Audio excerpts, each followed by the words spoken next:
बंधु माने आज जानिबा कि भगवान को अधिक पूजा एवं भक्ति करुथिबा प्राय लोक दुखरे काईकी रुहंती। बहु थर एपरी देखिबाकू मिले कि जी भगवान को अधिक पूजा पाठ करुथाए सी सबुठु अधिक दुखी होइथाए। जेतेबेले को नास्तिक मनीष भगवान को मानु न थाए, पूजा पाठ करू न थाए, साधु मानक सांगरे मिशु न थाए, सेही लोक सबुबेले अधिक सुखरे जीवन काटे। एही सबु देखिकी बेले बेले मनरे भावना आसे कि भगवान ही भूल, भगवान नाहंती, भगवान सबुबेले भूल न्याय करंती। ये कौनसी कहानी नुह, एपरी प्राय मनीष साथी रे घटी थाए। बंधुगण, आज यही वीडियो रे आमे आपण को यह पछर कारण विषय रे जणाइबु। भगवान श्रीकृष्ण स्वयं एहार उत्तर रे कहिसंती, सबुठु अधिक पूजा पाठ करुथिबा लोक दुखी काहींकी रुहंती। भगवान श्रीकृष्ण श्रीमद् भागवत गीता माध्यम रे पूरा स्पष्टतार सहित कहिसंती। चलो आरंभ करिबा। बंधुगण, अजणा दुनिया चैनल को आपण को स्वागत। एहीपरि वीडियो देखिबा पाई चैनल को सब्सक्राइब करंतु। एही कथा द्वापर युगर जेतेबेले भगवान श्रीकृष्ण एवं अर्जुनंक मध्यरे वार्तालाप हेउथिला, सेतेबेले अर्जुन श्रीकृष्ण को पचारिले कि हे माधव, जो मनुष्य अधिक पूजा पाठ करंती, भगवान को भक्ति करंती, सेही मनुष्य प्राय अधिक समय रे दुख आउ कष्टरे रुहंती। एहार पछर कारण कौन? आउ जेउ मनुष्य भगवान को केबे भी पूजा करे नहीं, भगवान को भक्ति करि न थाए, एपरिकी भगवान को स्मरण भी करि न थाए, सदा सर्वदा खराब कामरे लिप्त रही थाए, सेही मनुष्य मानंकु मु बहुत सुखी देखि थाए। एहा पछर रहस्य मते बुझाइबाकू प्रयास करंतु।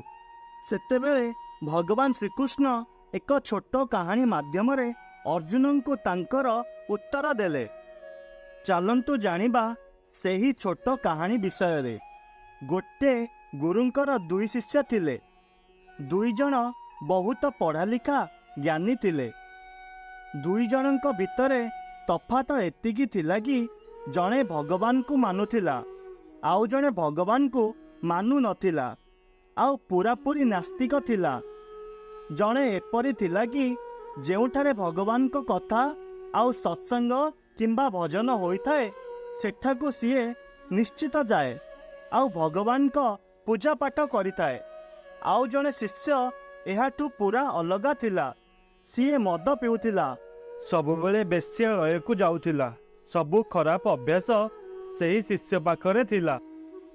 गोटिए दिन कौन हैला कि सेही खराब अभ्यास थिबा शिष्य मद पीकी खराब कथा कहीकि रास्तार अंका बंका चलुथिला एवं तार घर अभिमुखे जाउथिला। सेही समय रे धन संपत्ति रे भरा एक बैग ताकू रास्तार मिलिथिला। सीए सेही बैग पाइला परे तार खुशीर सीमा बढ़ीगला एवं से सबु लोकंको चिल्लाई चिल्लाई कहिबाकू लागिला, मोर जीवन सफल होइगला, मोर सबु आवश्यक मु पूरा करि पारिबी। से समय रे भगवान को भक्ति करुथिबा आउ एक शिष्य मंदिरर भजन सरिबा परे अन्य एक रास्तारे चाली जाउथिला। चाली जिबा समय रे तार पादरे एक कंटा फुटिगला, आउ तार पादरू रक्त बाहरिबाकू लागिला। ठीक सेही समय रे खराब अभ्यास रखिथिबा शिष्य तार पाखरे पहुंचिला, आउ हसी हसी ताकू कहिबाकू लागिला, तू सीए ना जी भगवान को अधिक पूजा पाठ करू, सत्संग करू, एबे कौन हैला तोर सेही भगवान तते काहींकी एते कष्ट देउछंती? मते देख, मु केबे भी मंदिर को जाइनी ना, मु को भल काम करिनी, भगवान को सामना रे मथा तळकू करिनी, तथापि मोर कौनसी दुख नहीं, पैसार अभाव नहीं, सबुठु अधिक सुखी जीवन मु काटुची। यह शुणिला परे अन्य एक शिष्य को बहुत कष्ट हैला।